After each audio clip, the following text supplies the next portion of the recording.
The river was black as ink when I heard the splash. Not the playful kind, the desperate kind. The sound of something heavy breaking the surface, then silence thick enough to choke on. I froze on the bridge where I'd been setting up my cardboard shelter for the night, listening to the city breathe around me while my stomach tried to remember what food tasted like. Another splash. Thrashing. The unmistakable sound of someone dying. I should have walked away. Should have minded my business like every social worker and shelter volunteer had told me to do. Survival meant keeping your head down, staying invisible, never getting involved in things that weren't your problem. But I'd never been good at following rules that made sense. My shoes were already off before I decided to move. My jacket dropped in a heap of fabric that represented everything I owned in this world. The water hit like 1,000 frozen knives, stealing my breath, my warmth, my common sense. I couldn't swim well. Could barely keep myself afloat most days, but I could see him now. Dark suit, darker water, arms that had stopped fighting. I grabbed fabric, hair, anything I could reach. He was heavy, all muscle and expensive cologne that the river hadn't washed away yet, dead weight that wanted to pull us both under. My lungs burned, my arms screamed, but I kicked harder. Toward the shore that seemed miles away instead of meters. We hit the bank in a tangle of limbs and desperation. I dragged him onto the concrete, hands shaking so hard I could barely check for breathing. Nothing. His lips were blue in the streetlight, his face too perfect to be dead, like someone had carved him from marble and forgotten to give him life. I'd never done CPR outside of a video I'd watched once at a library. But I pressed my hands to his chest anyway, counting compressions that probably weren't deep enough, breathing air into lungs that might already be finished. Water poured from his mouth. I turned him, watched the river leave his body, then started again. 30 compressions. 2 breaths. Repeat. My arms burned. My chest ached. I was crying without realizing it, begging someone I didn't know to just breathe, to not make me the person who watched him die after trying so hard to save him. He gasped. Choked. Coughed up more water than seemed possible for one person to hold. His eyes opened, focused on me with an intensity that made me want to run. Dark eyes. Dangerous eyes. The kind that belonged to someone important. You're alive. My voice came out broken. You're okay. He stared at me like he was trying to understand a language he didn't speak. Then his hand moved to his jacket, came away empty, and something like panic crossed his features. My phone. My wallet. Everything. In the river, probably. I sat back on my heels, suddenly aware of how I must look. Soaked, shivering, wearing clothes that had been dirty before the swim. But you're alive, so maybe that matters more? His gaze swept, over me, assessing, taking in details I wished weren't there to see. The hollows in my cheeks, the way my clothes hung on a frame that had forgotten what regular meals felt like. The backpack nearby that held everything I owned because I didn't have a home to put it in. You saved my life. Not a question. A statement that sounded like an accusation. Someone had to. I stood on shaking legs. There's a hospital 6 blocks that way. You should go. Get checked. Make sure your lungs are okay. What's your name? He stood too, moving like someone who'd forgotten he'd almost died. Like almost drowning was just an inconvenience in his evening. I shouldn't have told him. Should have stayed anonymous, collected my things, disappeared into the city's shadows where people like me belonged. But something about the way he looked at me, like I was a person instead of a problem, made me answer. Claire. Claire. He repeated it, tasting the syllables. I'm Alexander, and I owe you a debt I can never repay. You don't owe me anything. I moved toward my belongings, toward escape. Just get yourself checked. And maybe stay away from rivers. His laugh was unexpected. Short, sharp, real, sound advice. He pulled off his watch, expensive and dripping, held it out to me. Take this. Sell it. It should get you somewhere warm for a while. Pride made me want to refuse. Practicality made me take it. The metal was still warm from his skin, heavy with worth I couldn't calculate. Thank you. No. His voice dropped lower, serious. Thank you, Claire. For my life. I won't forget this. Then he was walking away, steady despite almost dying, disappearing into the night like maybe I'd imagined the whole thing. I stood there dripping and shaking, holding a watch worth more than I'd seen in my 19 years, wondering if I'd just saved an angel or a devil. The watch bought me 3 nights in a cheap motel, hot showers that felt like luxury, a bed that didn't require cardboard, walls between me and the weather. I should have stretched it further, should have been smarter about the money. But after 2 years on the streets, sometimes you just needed to remember what it felt like to be human. On the 4th day, I was back under the bridge where I'd heard that splash, where my life had intersected with someone else's in the most unlikely way. My stomach was empty again. My clothes were clean but still worn, and the city stretched around me full of people who looked through me like I was glass. I didn't hear them arrive. One moment I was alone with my thoughts and my hunger. The next, the street was filled with vehicles. Black SUVs, dozens of them, stretching in both directions like a very expensive, very intimidating parade. Car doors opened in unison. Men in dark suits emerged, moving with the kind of coordination that spoke of military training or something darker. Then Alexander stepped out of the center vehicle, and the world tilted sideways. He looked different than he had soaked and dying. His suit was perfectly tailored, his hair styled with precision, his presence commanding in ways that made everyone on the street stop and stare. He looked like power, like danger, like someone who could buy and sell entire cities before breakfast. He saw me immediately, like he'd known exactly where I'd be. His smile was slight, controlled, but something warm flickered in those dark eyes. "Hello, Claire? What is this?" I gestured at the vehicles, at the men, at the spectacle that had turned my invisible life suddenly very visible. "What's happening?" "This..." Alexander moved closer, hands in pockets like we were having a casual conversation instead of standing in the middle of what looked like a military operation, "is me repaying a debt. I told you that you didn't owe me anything, and I told you I wouldn't forget." He pulled an envelope from his jacket, thick and official looking. "You saved my life, Claire. That makes you important to me. That makes you someone under my protection." "I don't need protection." The lie tasted bitter.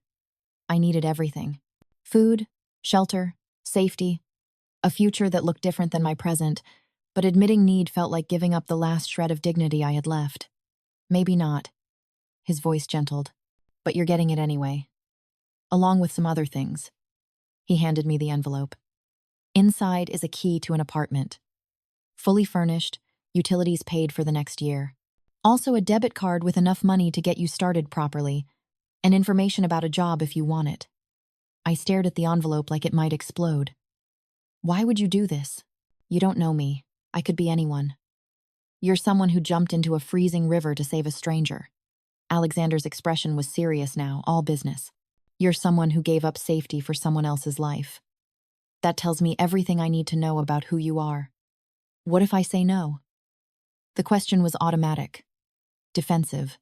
I'd learned that gifts from strangers always came with strings attached. Then I'll be disappointed, but I'll respect it. He gestured to his men. "But Claire, I'm offering you a chance. A real chance to build something. I'm not asking for anything in return except that you survive. That you thrive. That the person who saved my life gets to have a life worth saving." The envelope felt heavy in my hands. Heavier than possibility should weigh. I thought about the bridge, the cold nights, the constant fear that came with being invisible and vulnerable. Thought about the alternative Alexander was offering, wrapped in expensive paper and delivered by an army of SUVs. Who are you really? Because normal people didn't travel with security details. Didn't throw around apartments and job offers like they were spare change. His smile was sharp now. Honest. Someone dangerous. Someone powerful. Someone who runs things in this city that most people don't want to acknowledge exist. He paused. But also someone who believes in paying debts, in protecting the people who protect me. You're saying you're a criminal.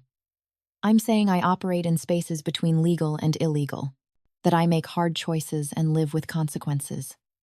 His dark eyes held mine. But I'm also saying that under my protection, you'll never sleep on a bridge again. You'll never go hungry. You'll never be invisible. The truth sat between us like a living thing. He was offering me everything I needed wrapped in danger I couldn't calculate. safety that came with the price of association, a life that would be better but complicated. I opened the envelope with shaking hands. Inside, exactly what he'd promised. A key, a card, papers with an address in a neighborhood I'd walked through but never imagined living in. It was real. All of it was real. Why me? The question came out smaller than I intended. Why not just say thank you and move on? Because good people are rare, Claire. His voice carried weight. I didn't understand. And when you find them, you hold on to them. You protect them. You make sure the world doesn't crush them. He stepped closer, close enough that I could see the scars on his knuckles, the weight he carried in his eyes. You gave me my life back. Let me give you yours. I thought about pride, about independence, about all the reasons I should refuse. Then I thought about warm beds and full stomachs and the possibility of tomorrow being different than today. Thought about the girl I'd been before the streets, before survival became my only goal. Maybe she deserved a chance to exist again. Okay. The word felt like jumping off a cliff. Okay. I'll take your help. His smile transformed his face. Made him look younger, less dangerous, almost human. Good. Get in the car. I'll take you to your new place myself. The interior of the SUV smelled like leather and money. I sat stiffly on seats more comfortable than any bed I'd slept in recently, hyper-aware of how out of a place I was in this world of luxury and power. Alexander sat across from me, completely at ease, like this was normal. Like collecting homeless girls who saved your life was just another Tuesday. The apartment is in Riverside District. He spoke while checking his phone, multitasking like breathing. Safe building, good security. I've arranged for some clothes to be delivered. Basic necessities. There's a list of restaurants nearby that deliver. Order whatever you want, whenever you want. It's covered. This is too much. The words spilled out. This is insane. People don't just do things like this. I do. Simple. Absolute. And before you argue more, understand something, Claire. I'm not a good man. I've done things that would make you run screaming. But I believe in balance. In debts paid. You gave me something precious. I'm returning the favor. By buying me an apartment? By giving you options you didn't have before.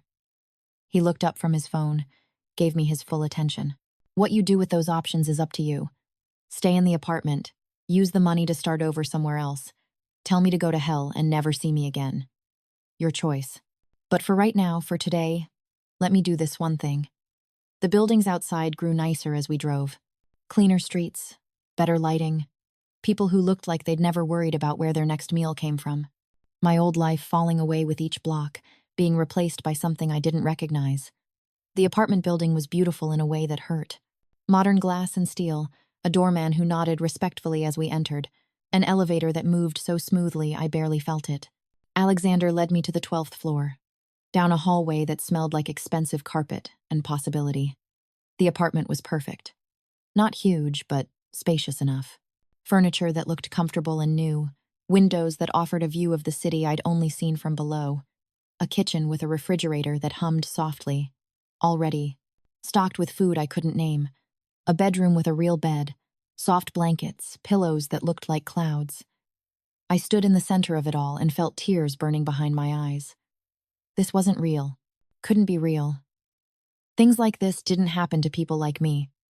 We stayed invisible, stayed struggling, stayed forgotten. We didn't get rescued by mysterious, powerful men with armies of SUVs and apartments that felt like dreams. Claire. Alexander's voice was gentle. It's okay to accept help. It doesn't make you weak. I don't know how to do this. The admission cracked something open in my chest. I don't know how to be the person who lives here. Then learn. He moved to the door, gave me space to breathe. Learn by doing it, by waking up here tomorrow and the next day and the next, by letting yourself believe you deserve this. What if I don't? What if you do? He paused at the threshold. I'll check in soon. Make sure you're settling okay. But for tonight, just rest. Let yourself rest without fear for the first time in however long it's been. He left before I could respond, the door closing softly behind him. I stood alone in my new life. surrounded by comfort I'd forgotten existed, and finally let myself cry. Not sad tears, not happy tears, just release.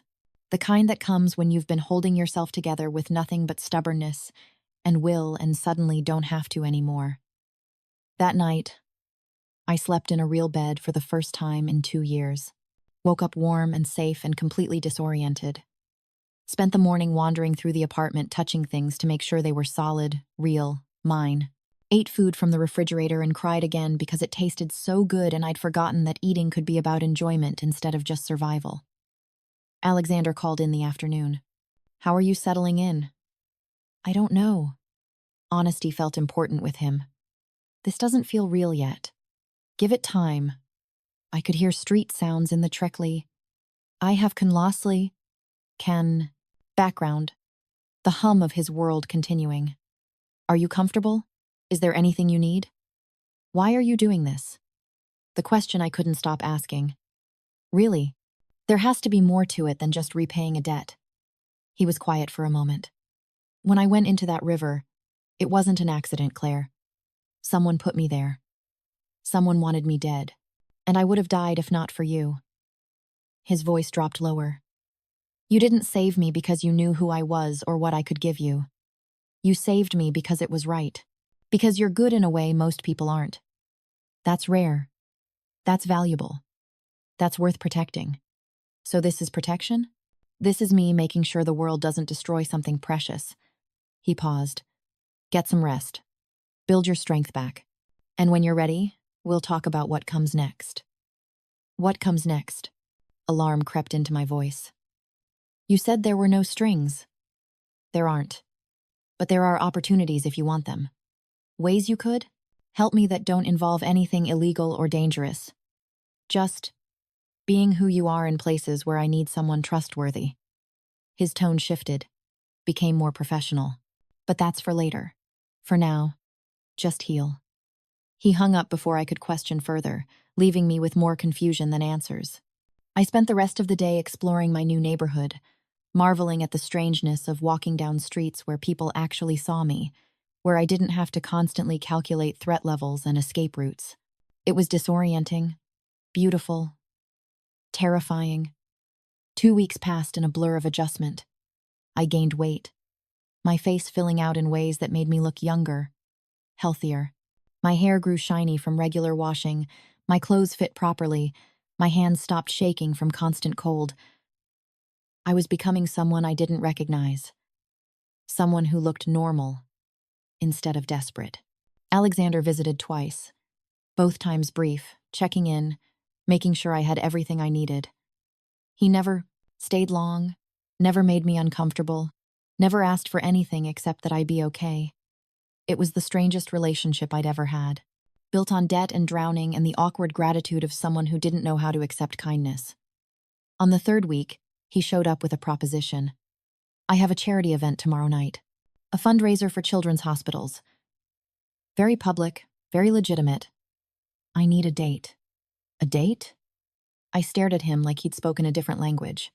"Someone to stand next to me, smile at the right people, make me look less dangerous." His expression was carefully neutral. "You'd be doing me a favor, and it would give you a chance to see what my legitimate business world looks like. I don't have anything to wear to something like that." The excuse was automatic, already handled. He gestured to a garment bag one of his men brought in. "If you're comfortable if you want to, but no pressure. You can say no, and nothing changes between us." I should have said no, should have maintained distance from whatever world he lived in. But curiosity won. Curiosity about who Alexander really was, what his life looked like beyond drowning and rescue and impossible generosity. "Okay, I'll go." His smile was genuine.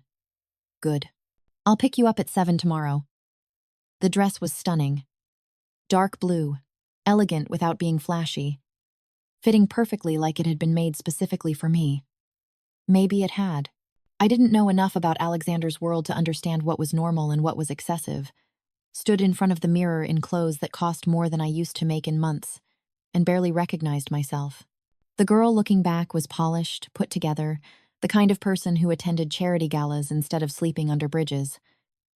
It should have felt good. Mostly it felt like wearing a costume. Like playing pretend at being someone I wasn't sure I could ever actually become.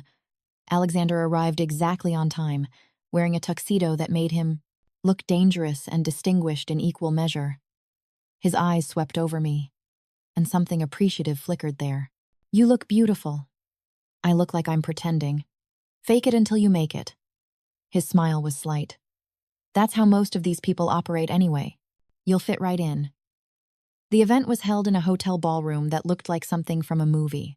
Crystal chandeliers, designer dresses, people who moved through the space like they owned it because maybe they did.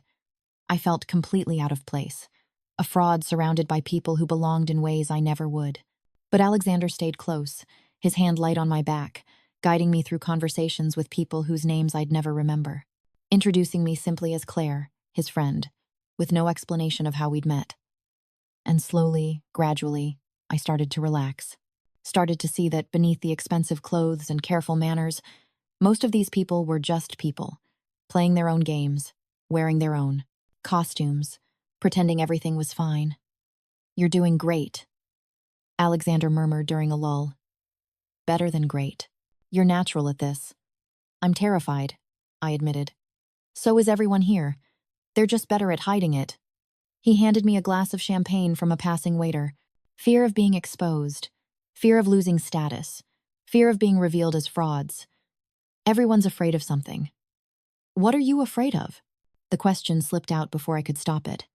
His expression shuddered, became unreadable. "Owing debts I can't repay, losing the people I'm responsible for protecting, becoming the kind of man my father was." He met my eyes. "And lately, of the person who saved my life deciding I'm not worth the trouble." The vulnerability in that admission took my breath. This powerful, dangerous man was admitting to being afraid. Of me leaving. Of disappointing me. It was almost too much to process. "I'm not going anywhere." The words came out certain, true in ways I hadn't realized until I spoke them. "You gave me back my life. That means something." "Good." His hand squeezed mine briefly. "Because I'm about to ask you for a real favor, and it requires trust." "What kind of favor?" "The kind where you help me figure out who tried to kill me." His voice dropped to barely a whisper. "Because they're here tonight, and I need someone watching who they won't expect." The ballroom suddenly felt more dangerous, every smile hiding potential threats, every conversation possibly covering murderous intent. I'd thought this was just a charity event, a chance to see Alexander's legitimate world. But there was nothing simple about anything involving him. "How do I help?" Because running wasn't an option anymore. Not when he'd given me so much. Not when I was starting to care about whether he lived or died. His smile was sharp, appreciative, dangerous. "By being exactly who you are. Watch the people I talk to. Tell me who makes you uncomfortable. Your instincts kept you alive on the streets. I'm betting they'll help keep me alive here." "Okay." The single word was commitment. Partnership. The moment where I stopped being just the girl he'd saved and became something more complicated. Alexander moved through the crowd like he owned it. And maybe he did in ways that weren't obvious. People gravitated toward him, wanted his attention, his approval, his favor. And I watched. Studied faces and body language, and the tiny tells that revealed truth beneath politeness. My street-honed survival instincts translating into something useful in this glittering, dangerous world. There. A man in his 50s, expensive suit, smile that didn't reach his eyes. He shook Alexander's hand too hard, held it too long, his gaze flickering to the exits like calculating escape routes. Everything about him screamed danger wrapped in civility. I touched Alexander's arm lightly, leaned in like sharing a secret. The older man in the gray suit. Something's wrong with him. Alexander's gaze flicked over, his expression never changing. "Good catch. That's Marcus Crane, real estate developer with connections to several organizations that would love to see me dead." He smiled, but it was cold. "Let's find out what he wants." The conversation that followed was surface level, pleasant and underlying threatening. Marcus asking about business ventures, Alexander deflecting with charm that hid calculation.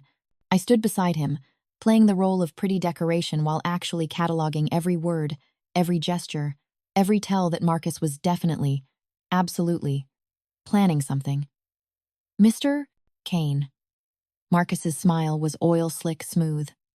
I heard about your unfortunate accident a few weeks ago. A fall into the river, wasn't it? So lucky you survived. Very lucky. Alexander's voice carried steel beneath velvet, though I'm starting to think it wasn't quite the accident it appeared to be. Oh? Marcus's face stayed neutral, but his pupils dilated slightly. Fear. Guilt. Confirmation. What makes you say that? Just a feeling. Alexander's hand found my waist, pulled me slightly closer in a gesture that looked possessive but felt protective. But I have excellent people looking into it. I imagine we'll have answers soon. I hope so. Marcus's gaze slid to me, assessing. Terrible thing. Random violence. One never knows who to trust these days. Agreed. Alexander's smile was sharp, which is why I only keep people close who've proven their loyalty beyond question. The conversation ended shortly after, Marcus melting back into the crowd. Alexander kept his expression pleasant until we were alone, then his jaw tightened. He did it. He's the one who tried to kill me. How do you know? My heart was racing from proximity to danger. I barely understood. The way he brought it up, the specific details he knew, the threat disguised as concern.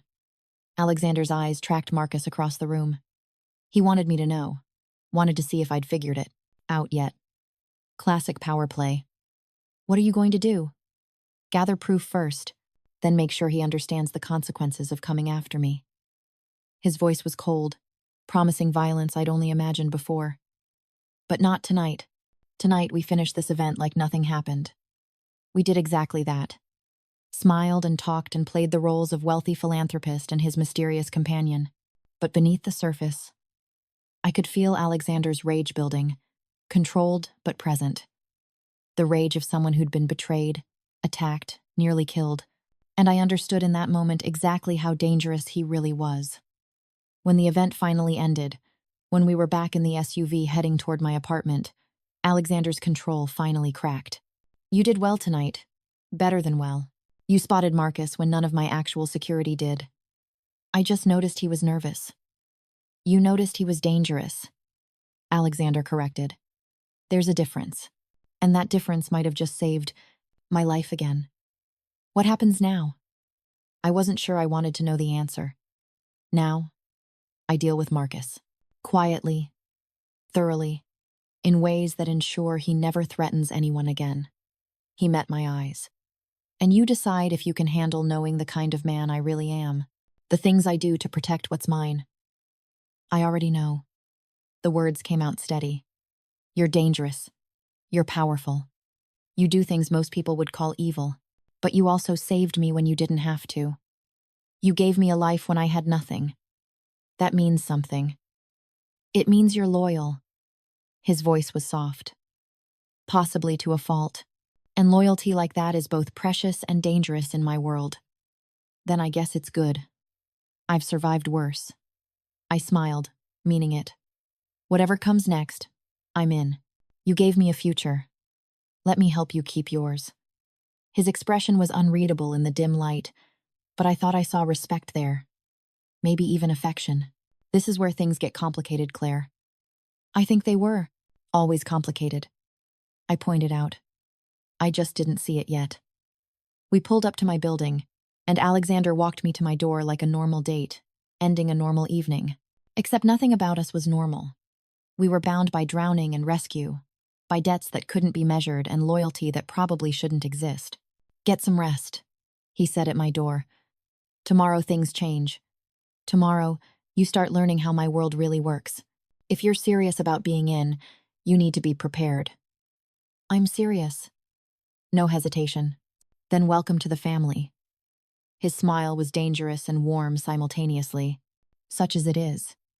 He left, and I stood in my doorway watching him go, understanding that my life had just shifted again.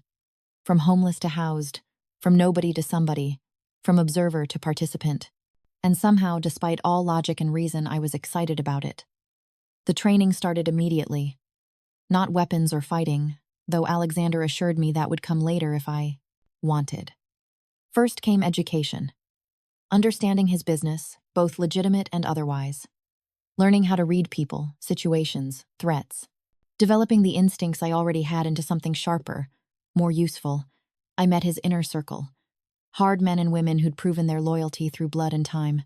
They were skeptical of me at first, the random girl their boss had pulled from the river and elevated to a position they'd earned through years of service. But Alexander made it clear I was under his protection, which meant I was family. And in his world, family was everything. This is Marcus's operation. Alexander spread photos across his desk 2 weeks later. Real estate on the surface, money laundering underneath. He's been stealing from me for months, using the profits to fund my assassination. How do you want to handle it? I studied the photos, trying to see patterns, connections, weaknesses. Carefully. He pointed to a building downtown. This property is his pride and joy. Newly renovated, fully occupied, extremely profitable. I want to buy it out from under him. Legally. Then evict him from not just the building but the city. That's your revenge? A real estate deal? I'd expected something more violent. Violence is easy. Alexander's smile was cold. Destroying someone's legacy, taking everything they've built, leaving them alive to watch it crumble. That's art. I helped him plan it, used my new understanding of his business to identify leverage points, pressure areas, weaknesses in Marcus's empire. And slowly, methodically, we dismantled everything Marcus had built. Not with guns or threats, but with lawyers and money and carefully applied pressure. By the end of the month, Marcus Crane owned nothing. His properties belonged to Alexander. His business partners had abandoned him. His reputation was destroyed. He left the city broken, alive but defeated. And Alexander watched it all with satisfaction that felt more complete than violence ever could. You helped do that. He told me one evening, looking out over the city from his office. You helped bring down a man who tried to kill me. That makes you part of this now. Really part of it. I know. And I did. I'd crossed lines I hadn't known existed, had participated in destruction that felt justified but probably wasn't moral, had become complicit in Alexander's world in ways that couldn't be undone. Does that bother you? No. He turned to face me. It makes you essential. You see things my people miss. You understand people in ways that come from surviving them. You're valuable, Claire. More valuable than you know. What am I to you? The question had been building for weeks. Really? Am I just an asset? A tool? Someone useful? His expression softened. You're the person who saved my life when you had no reason to. You're someone good in a world that usually destroys good things. He paused, searching for words. You're becoming important to me in ways that have nothing to do with business. The admission hung between us, heavy with implications neither of us knew how to address. We'd become tangled in each other's lives, bound by rescue and debt, and something neither of us wanted to name yet. I should go. I stood, suddenly needing distance. It's late. Stay. The word stopped me at the door. Not for anything inappropriate. Just stay. Talk to me. Help me remember there's more to life than revenge and business and constantly watching for threats. So I stayed. We talked through the night about everything and nothing. Our pasts, our fears, our hopes for futures that seemed impossibly different than our presents. And somewhere in those hours, something shifted. We stopped being rescuer and rescued, creditor and debtor, boss and employee. We became something else. Something that felt dangerous and right in equal measure. When dawn painted the sky pink and gold, Alexander looked at me with an expression I'd never seen before. Vulnerable, open, real. Thank you. For tonight. For all of this. For seeing me as a person instead of just what I do. Thank you, I echoed. For the same thing. For seeing me as more than a homeless girl you pulled from a river. You were never just that.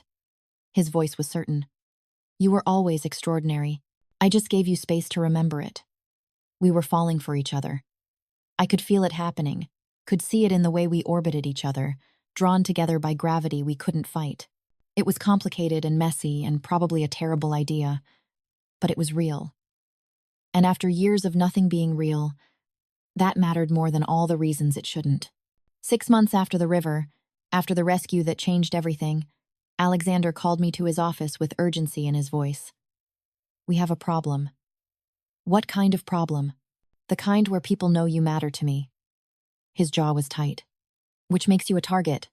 Fear crept up my spine. What are you saying? I'm saying I need to make it official. Need to make it clear that anyone who touches you answers to me permanently. He pulled out documents I didn't understand. I'm putting you on as an official partner in my legitimate businesses, giving you real power, real protection, real standing. Why not just keep me hidden? It seemed safer, because hiding you means you're vulnerable. But making you visible, making you mine in ways the whole city understands? That's armor. His dark eyes met mine. If you want it, if you're ready for what that means. I thought about the bridge where this started, about jumping into freezing water to save a stranger, about how that single choice had led here, to an office overlooking a city I'd once starved in, being offered partnership with a dangerous man I was definitely falling in love with. I'm ready. No hesitation. Whatever comes, I'm in. His smile was beautiful and terrifying. Then welcome to the Empire, partner. The announcement went public. The next day. Claire Monroe, formerly homeless, now partner in Alexander Kane's business ventures. The city watched with fascination as the girl from nowhere became someone important. And I stood beside Alexander, wearing confidence like armor, ready for whatever came next. Because life had taught me that survival meant adaptation. And I'd become very good at surviving, at adapting, at taking what the world gave me and transforming it into something better. The river had tried to take Alexander. I'd pulled him out, and in return, he'd pulled me into a life I never could have imagined. We stood on his balcony that evening, watching our city pulse with life below. Two people who'd saved each other in different ways, building something from the ruins of who we'd been. Do you ever regret it? He asked quietly. Jumping in that night? Never. I meant it absolutely. Best decision I ever made. Same. His hand found mine, warm and solid. You saved more than my life that night, Claire. You reminded me that good people exist. That not everything is transaction and violence. You saved something in me I thought was dead. We stayed there as night fell, two survivors watching tomorrow come for us. Ready to face it together, whatever shape it took. Because we'd learned that the best things in life came from the most unexpected places, from drowning and rescue, from poverty and generosity, from the moment when everything changed and nothing would ever be the same again. And somehow, impossibly, that was exactly enough.